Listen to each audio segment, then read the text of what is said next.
Hello, welcome to Hat Trick. I am Jordan Dyler Coltman. Elliot and Braden are all here. We've brought the whole band back together for the first time in the new year, boys. It's the first time we've all convened at the same time.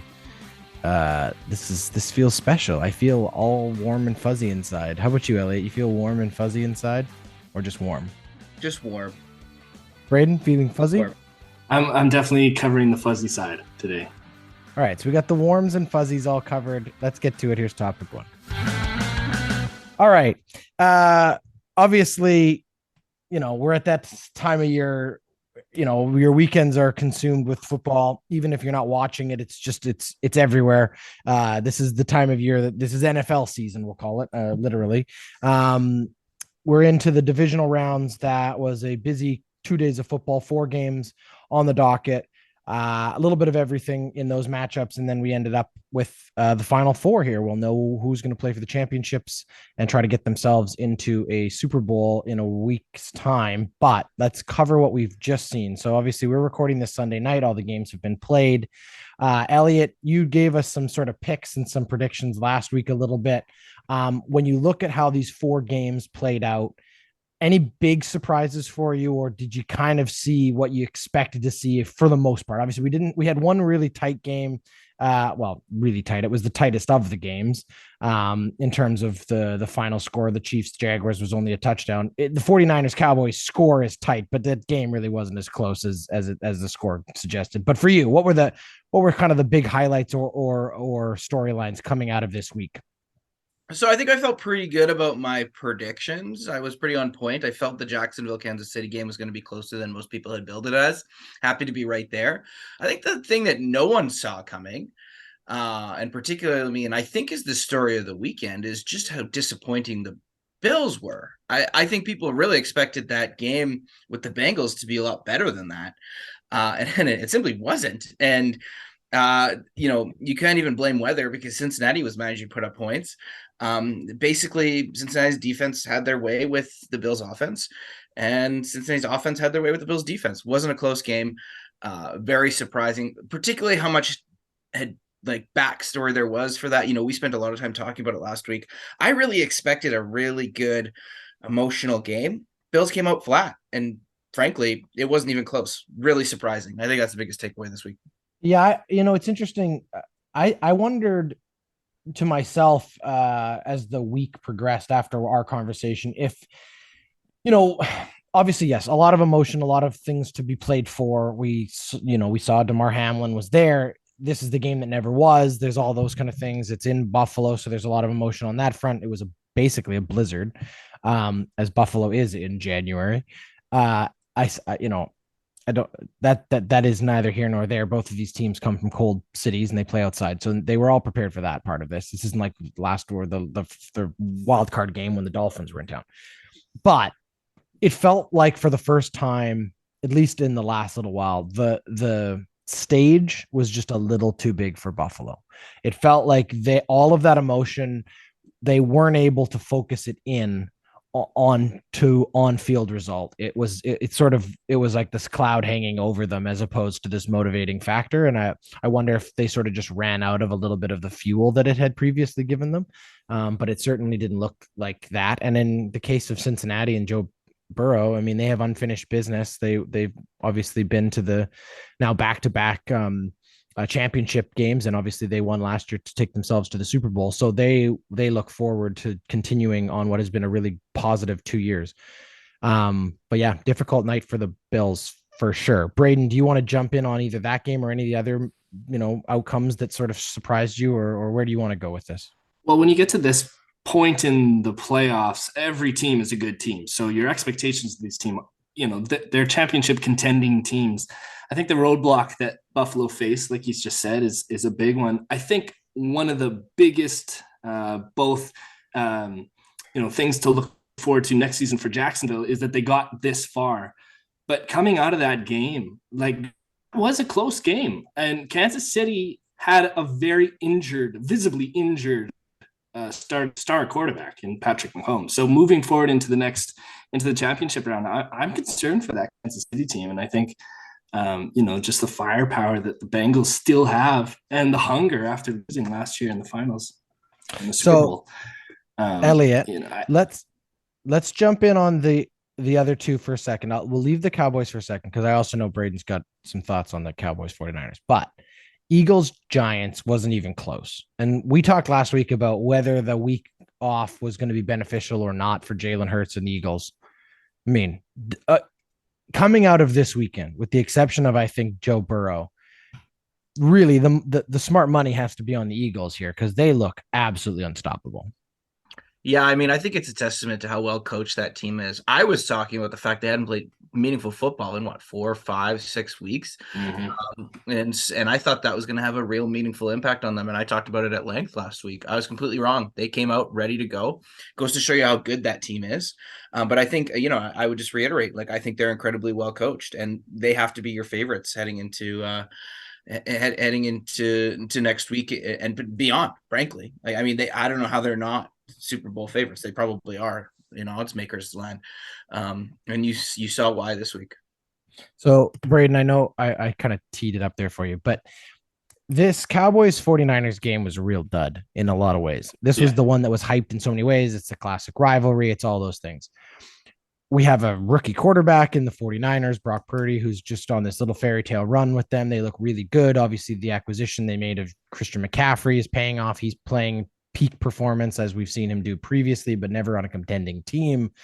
And yet they faced, America's team and the Cowboys and this team that has just the longest, most painful 21st century, a team that hasn't really seen success since the beginning of the 90s, a team that has all the money in the world, all the quote unquote talent in the world, all the resources they should have. I mean, they're the Yankees, they're the Cowboys. They are literally the Cowboys. And can we just accept the Cowboys? Just that it's never going to happen. The Cowboys are bad. They just can't get up for these big games. That's two different things. I wouldn't say never going to happen, but this, it's not going to happen for sure. I don't want to say never because I do have faith in the Edmonton Oilers, and coming out of darkness is a possibility. But this is just, it's proving that if they're not there, I mean, yeah.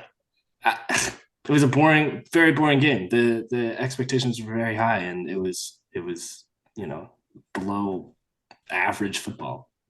So last week, Cowboys in the playoffs. That's what last week on Running Down the Clock, Puya and Tyler were talking, obviously, well, actually, I should say 2 weeks ago, before we got in here, they were talking about Derek Carr, and Puya was making the argument that he thought, Derek Carr was arguably better than Dak Prescott. He argued Kirk Cousins is better than Dak Prescott. When you go through the league and you look at these quarterbacks who aren't able to get their teams over that hurdle, and then all of the sort of praise that was hurled at Dak Prescott after a very good wild card weekend, is Dak Prescott really the guy for the Cowboys? We saw them have success early in the year when he was hurt with the backup. I mean, is it time for Jerry to go back to trying to rebuild this team once again, Elliot? Is the Cowboys experiment just going to have to continue to roll forward, or do they have enough pieces to go and find one or two things to make this work? It feels like they are perennially a choker. Yeah, I mean, I think there's this curse. That's kind of screaming at you. Cowboys in the playoffs. Cowboys in the playoffs. How long have we been talking about that? I'm starting to question if Dak Prescott's the guy either. But who else is out there? Who else is available? Derek Carr. Yeah, I guess. But is that really an upgrade? I mean, you could talk about marginal differences, but I think this is more of a systemic thing. I don't know. Ezekiel Elliott's coming to kind of the end, although they've had a good two-back kind of set this year that seems to have worked for parts of the year. I mean, I really don't know. They're kind of a middling team, and it seems like it's good enough to make the playoffs. It's good enough to win the wild card, and then everyone goes home. But we always expect the Cowboys to be so much better than they are, and they just haven't put something together. But And there's So, 11 can guys I- on the field, right? I think it's Yeah. way beyond just Dak Prescott or any other quarterback is going to change the team. I I think don't this think is a that's true, though, full. Braden. I don't Well, think that's true. well, look at it. How did Ezekiel Elliott perform? How did CeeDee Lamb perform? Sure. Like But the who holds offense. the ball more than anyone else in a football team?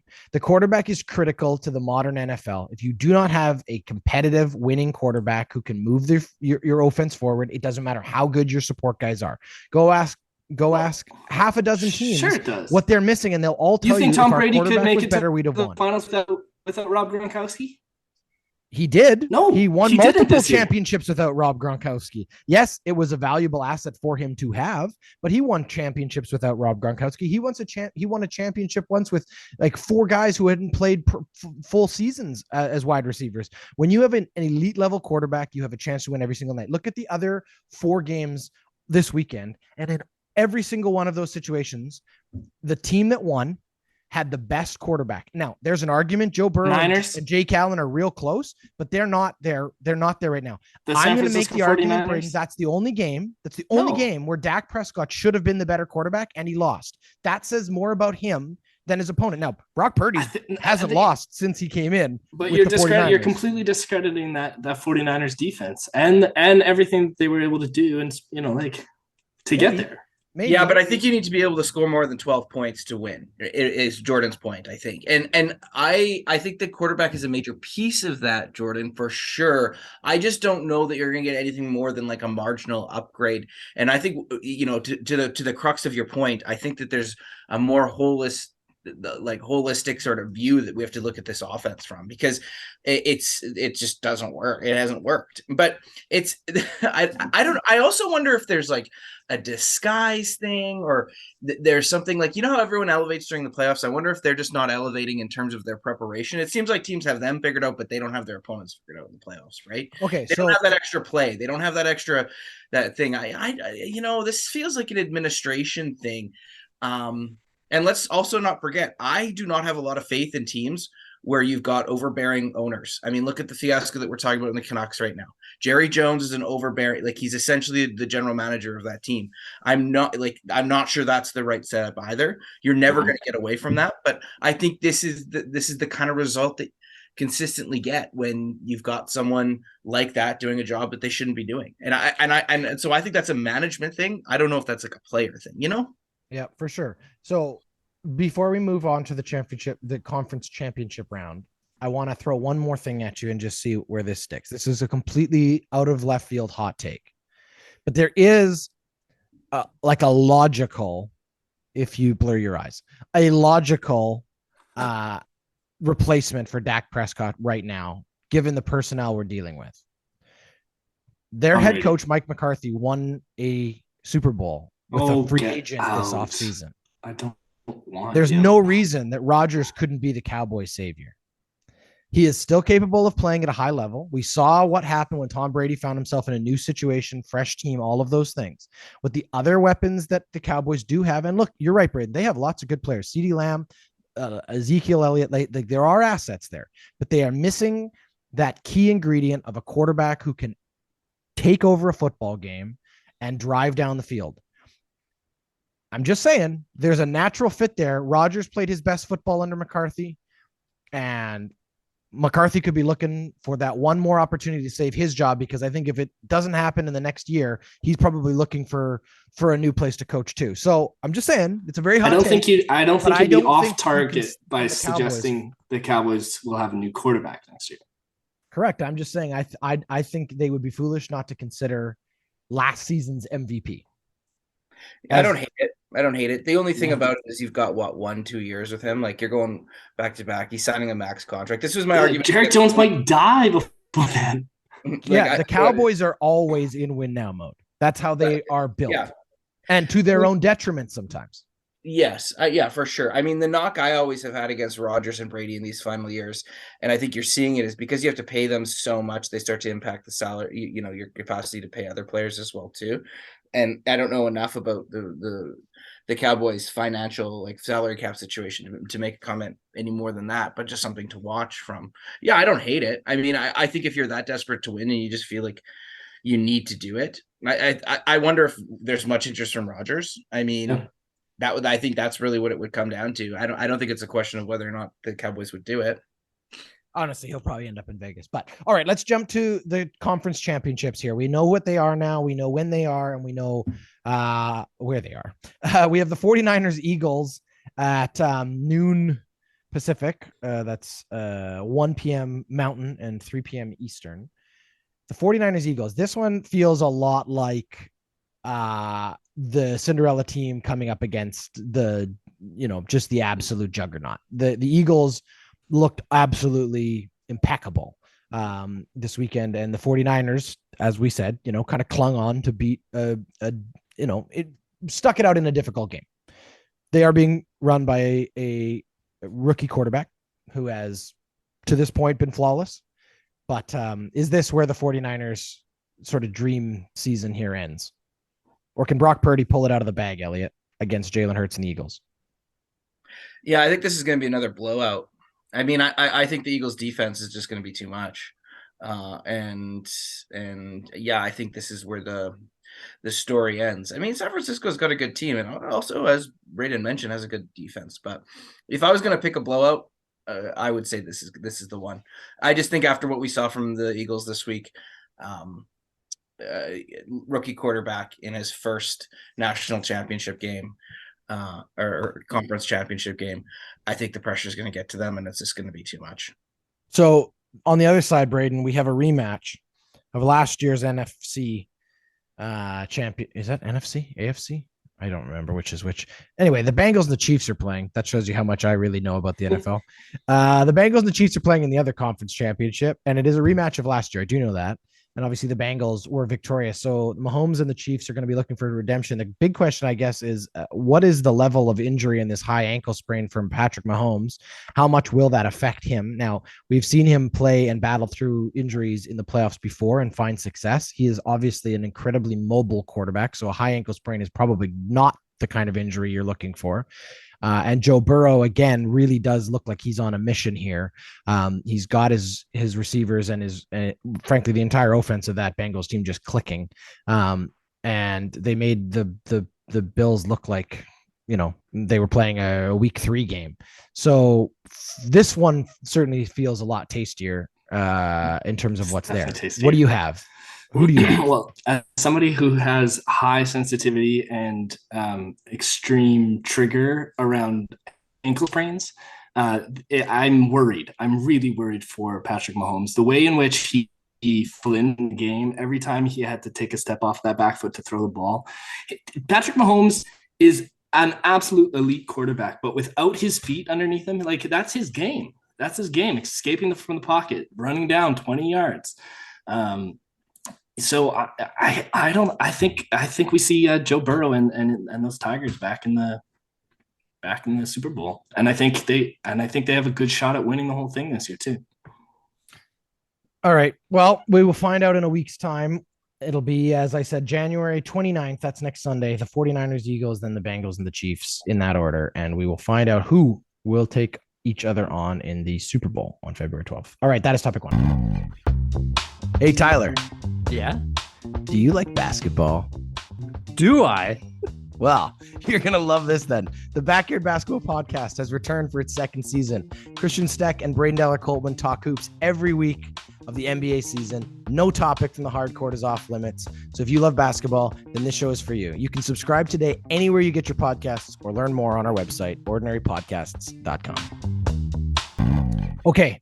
Haven't had the both of you together since the new year, as I mentioned off the top. Excited to have you here, and it's come at the perfect time for Oiler fans. We're gonna do give a little Oiler love here.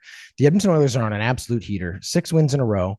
First time we've seen that in all this season, and I think I'm not sure they had a 6-win streak last season either. It's something we haven't seen in a while. It feels really good, and especially considering the opponents that most of these games are played against. Now, they had a difficult loss to the LA Kings about 2 weeks ago.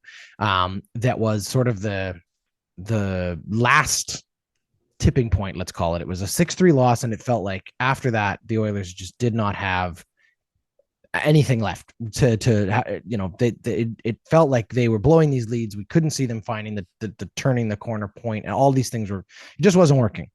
And then something changed. And the first thing that changed was that Stuart Skinner went home to have his son.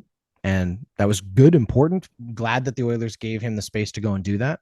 It meant that we had to turn to someone who has been a very questionable piece of this organization since joining it at the beginning of the year. Someone who has struggled. He's admitted he was struggling.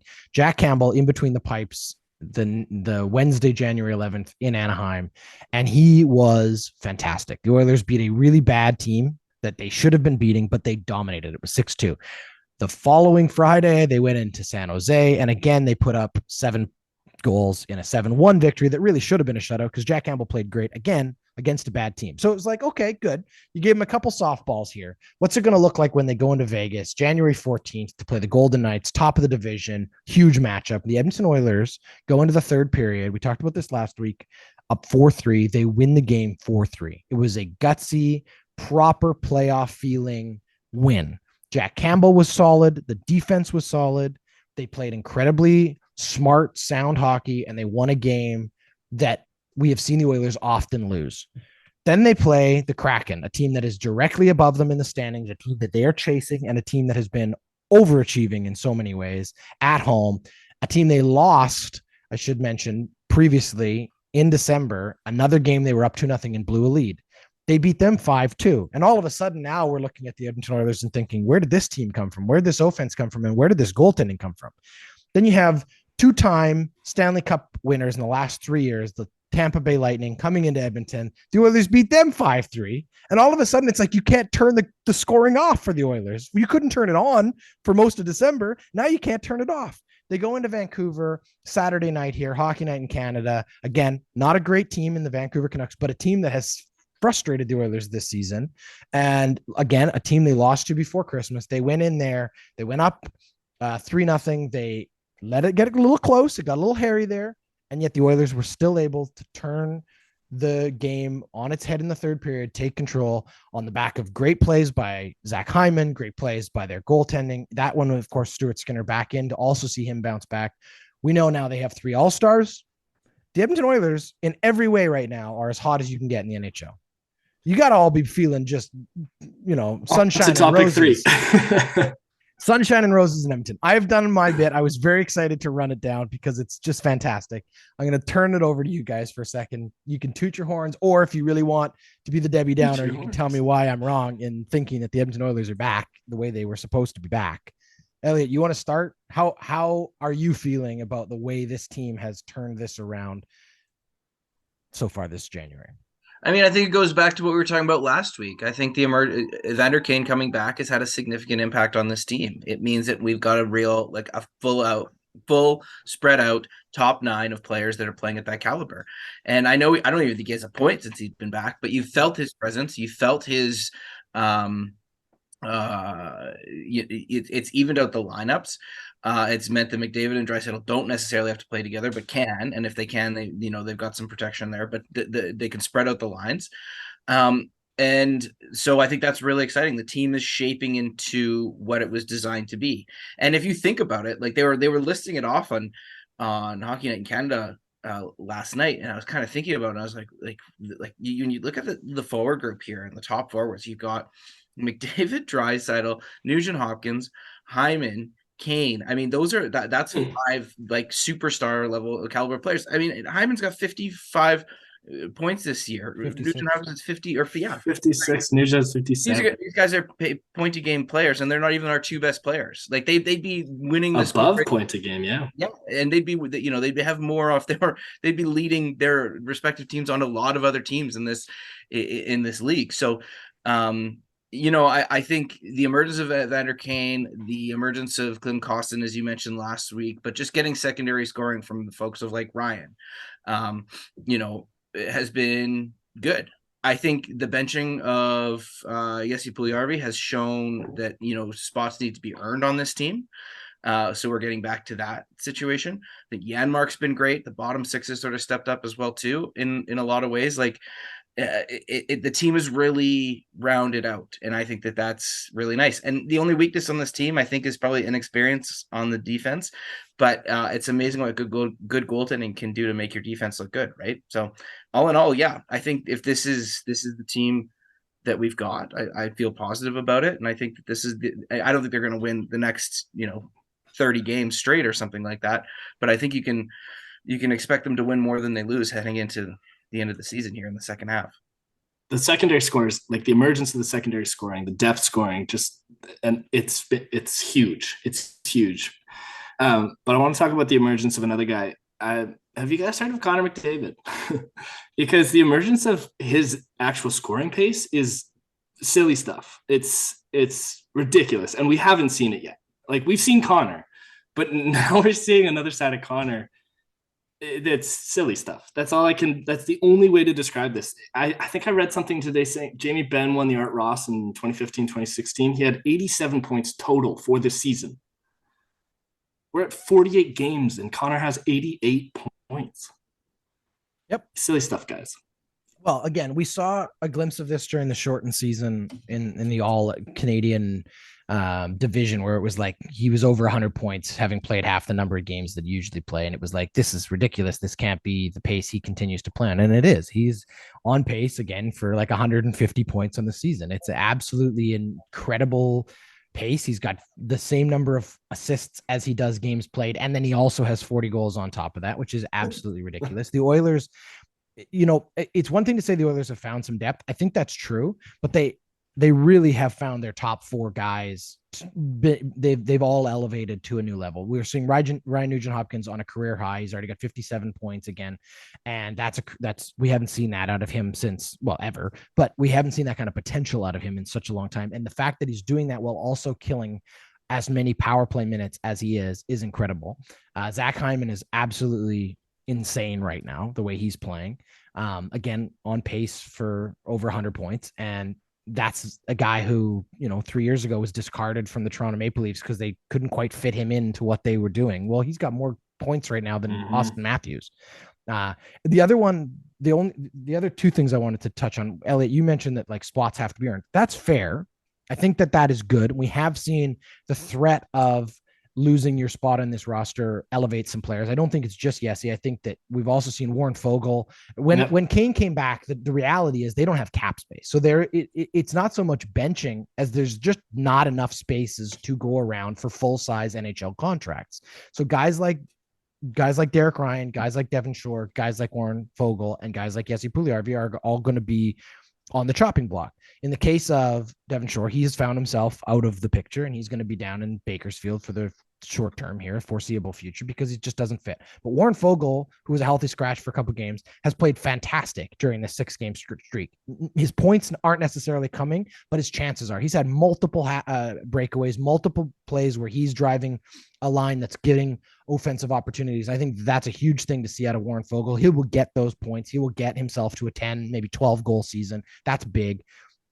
Guys like Derek Ryan also elevating to places we haven't seen while they've been with the Oilers. And that's exactly what this team is looking for. Guys like Klim Kostin, as we already talked about, guys that are Janmark even has played really great in this little stretch. And that's what's going to make the Edmonton Oilers competitive moving into the playoffs, is when they have those guys who can step up on the third line and make those things. The other thing, though, I wanted to push back on, the argument that the defense is still the defense we have. I don't believe that's true. I think the defense is also elevating, not to the level that we'd all dream that they would be. The Edmonton Oilers are never going to have one of the top 5 defenses in the NHL based on the money that has been put in the forward group of this team. That's just a reality.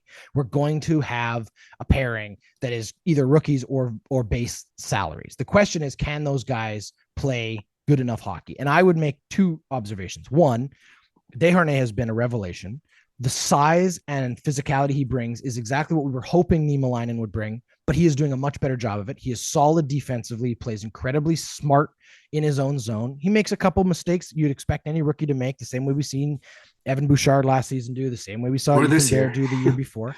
But Desharnais makes it more difficult for their top players to get to the front of the net. We've seen him muck it up. We've seen him in fights. We've seen him in situations where he is not afraid to be a bully back there. And the Oilers haven't had that on defense in years. And then I would like to make the argument that as much as we would all love to see Darnell Nurse somehow become William Karlsson, he's never going to be that. He's not going to be Victor Hedman. It's just the reality. Now, we're paying him to be that guy, and that's frustrating. But that Darnell Nurse leads or is tied right now on the team for plus minus? He's at plus 14.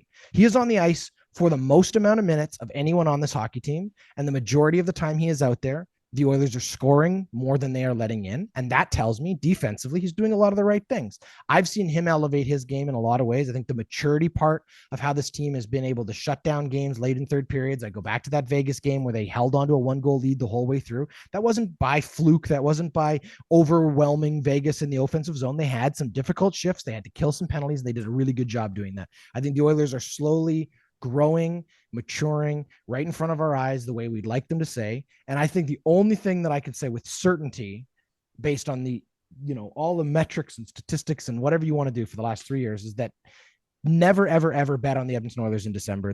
For some reason, they absolutely hate playing hockey in December. Come January, they seem to be able to wake up from their midwinter slumber and they start playing better. January last year was terrible, dude.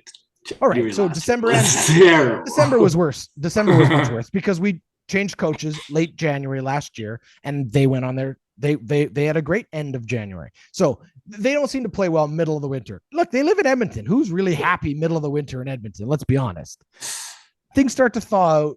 Games start to thaw out. The Edmonton Oilers seem to be on track. Final thoughts here, Elliot. When you look to the last half of the season, what are the big keys you're going to be looking for or expecting either from Ken Holland in terms of what the Oilers still do need to add or want to add moving into the playoffs, or just overall what this team is looking to do to get themselves ready for a playoff run? Yeah, I mean, I think it's two things. The first one is health. Like, I just want the team to stay healthy. Kane's loss was really impactful for the first half of the season. It meant things were really off kilter. I still stand by that as really impactful. So I just want this team to stay healthy.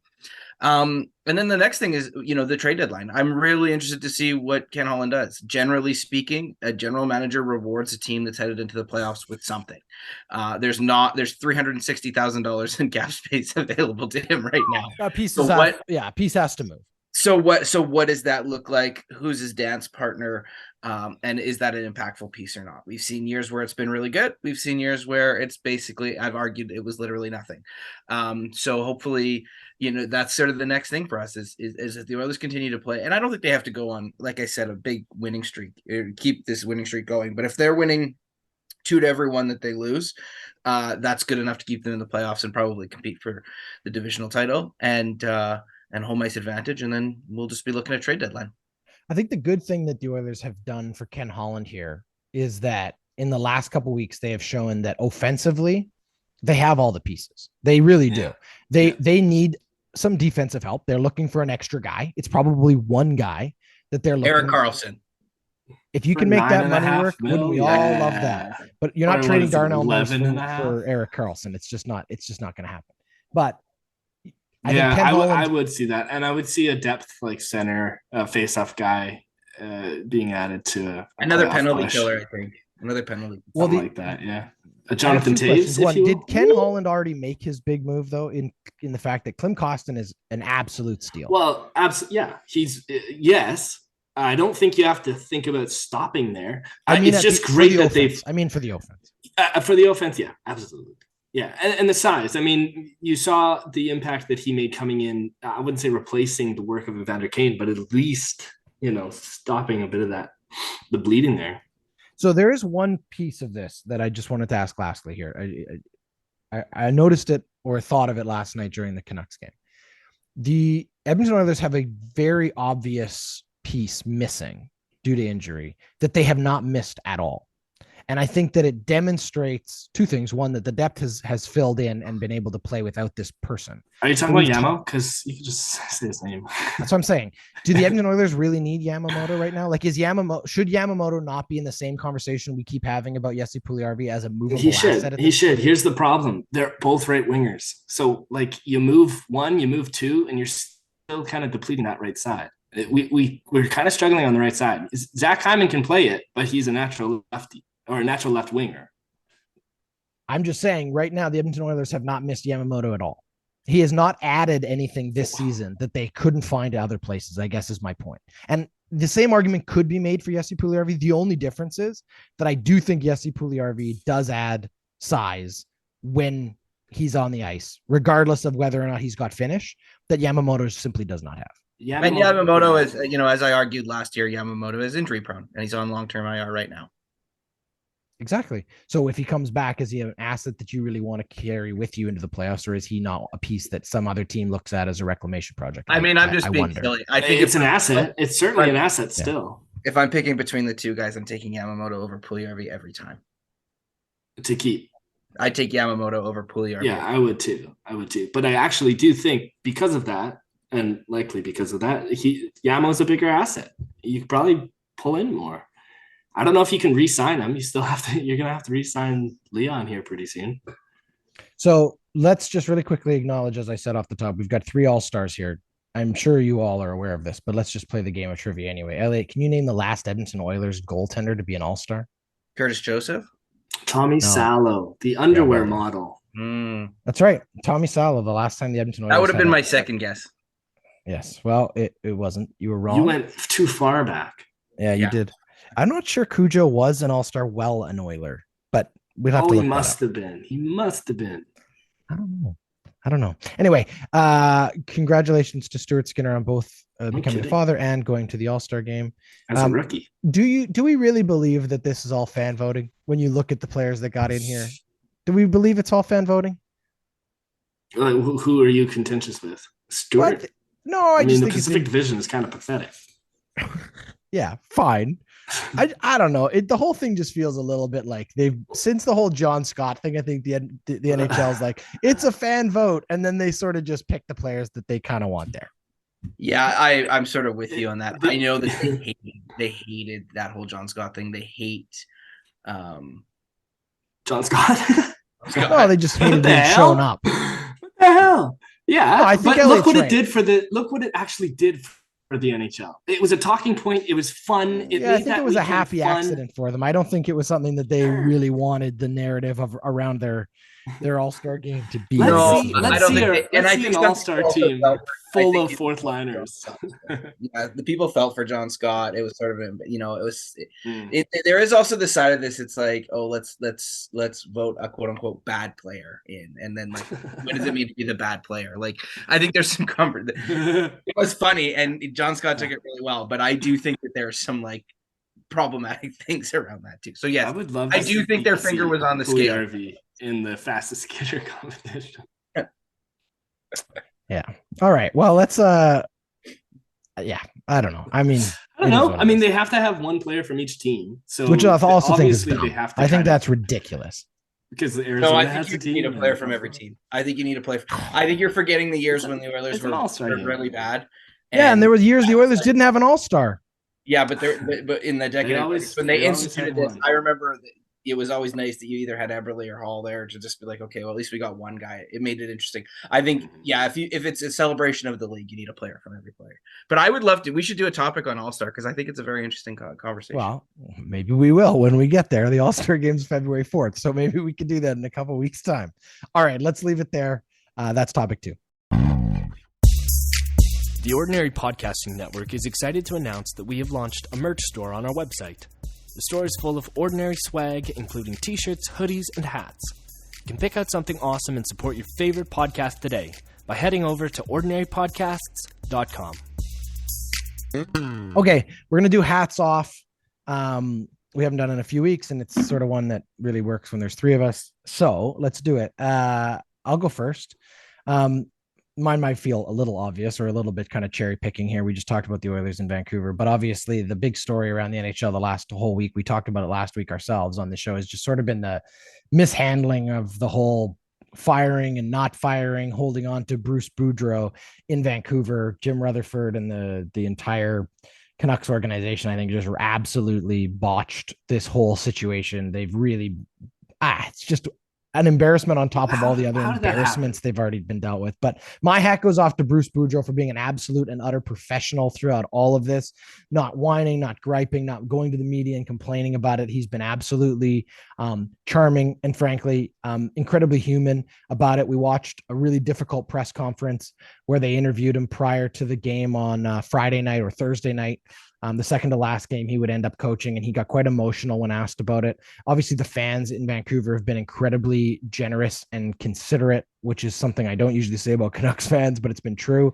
Every time there was a stoppage in play in that Saturday night game, they were chanting Bruce, there it is, which became a chant they started when they first hired him over a season ago. The beginning of it, he was quite embarrassed by the whole thing. He even said, publicly, I don't really like the chant because it's about me instead of the team.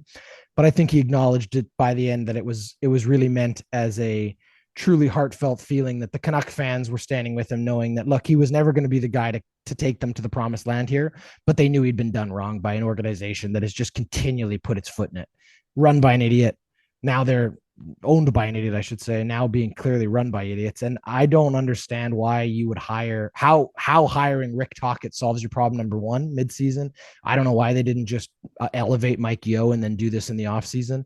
You're not going to win anything this year. If you're trying to rebuild from the ground up here, this is a bad time of year to do it. Frankly, you've also set up a new coach to fail because you've already turned the fans against him. The fans are like, who's this interloper who's come in here? And the way this was handled is just embarrassing. Jim Rutherford apologized for it today during a press conference, but it's a little too little too late. My hat goes off to Bruce Boudreau. Yeah, that's messy. It's so unnecessary too. Yeah, absolutely unnecessary. He even acknowledged in his interview he'd apparently made this decision weeks ago and Bruce was aware of it. Then why not fire the guy? Let the guy off the hook. Put an interim in while you can get the guy. I think it was absolutely disrespectful of a guy who's had an illustrious and very successful coaching career and a real gentleman. So again, my hat goes off to Bruce Boudreau. Good luck out there. I hope he has another opportunity in the NHL. If it isn't, I hope that, he's able to know that at least here at the end of, again, a great career, a special weekend that the fans of Vancouver offered him. And I think that was really cool. Fun fact about Bruce Boudreau. Do you remember the time he got, he was fired from Washington? I think he holds the record in the fastest he's ever gotten another job. Like within 10 minutes, he was announced the head coach of the Anaheim Ducks. So again, a guy I think that is unanimously loved around the NHL. And that's again why I don't know why they did him so dirty. So Elliot, who are you taking your hat off to? My hat goes off to Canadian women's golfer Brooke Henderson, who won a tournament with just the most ridiculous name. So ridiculous, I'm going to share it with you all. She, of course, won the Hilton Grand Vacations Tournament of Champions presented by Insurance Office of America. Wow. Anyway, despite the name, this was, I believe, her 15th tour victory, which is the most tour victories of any Canadian ever, man or woman. And so that's awesome. It's pretty dominant. And I just, I think that's a remarkable accomplishment that should be tipped off to. So there you go. Well done. Braden, round us out here. Who are you taking your hat off to? I'm tipping my hat to Shingo Kunieda. He's the world #1 wheelchair tennis player who announced his retirement today. I can't even count how many Grand Slams titles this guy's won. He's the guy. He's the most dominant wheelchair tennis player in the world. Shingo Kunieda. Very good. Good choices all around. Thank you both. Nice to have you both here. I really appreciate you putting in the effort to make it here Sunday night. Really do. Warm and fuzzies all around. Great episode. Thanks everybody for listening. As always, please head over to the Ordinary Podcasting Network's website, ordinarypodcasts.com.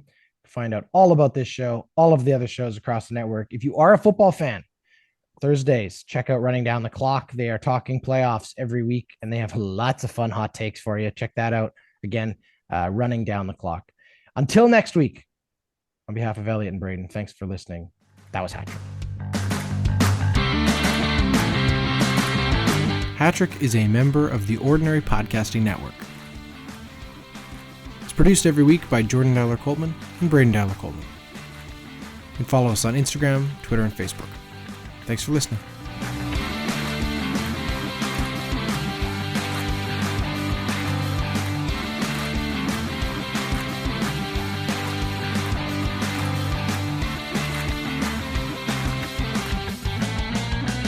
The Ordinary Podcasting Network wishes to acknowledge that the lands on which our conversations take place include Treaty 6 territory, the traditional meeting ground and home for many Indigenous peoples, including the Cree, Dene, Saulteaux, Blackfoot, Métis, and the Nakota Sioux peoples, as well as the unceded territories of the Coast Salish peoples, including the territories of the Musqueam, Squamish, and Tsleil-Waututh nations. We acknowledge the many First Nations, Métis, and Inuit whose footsteps have marked these lands for generations.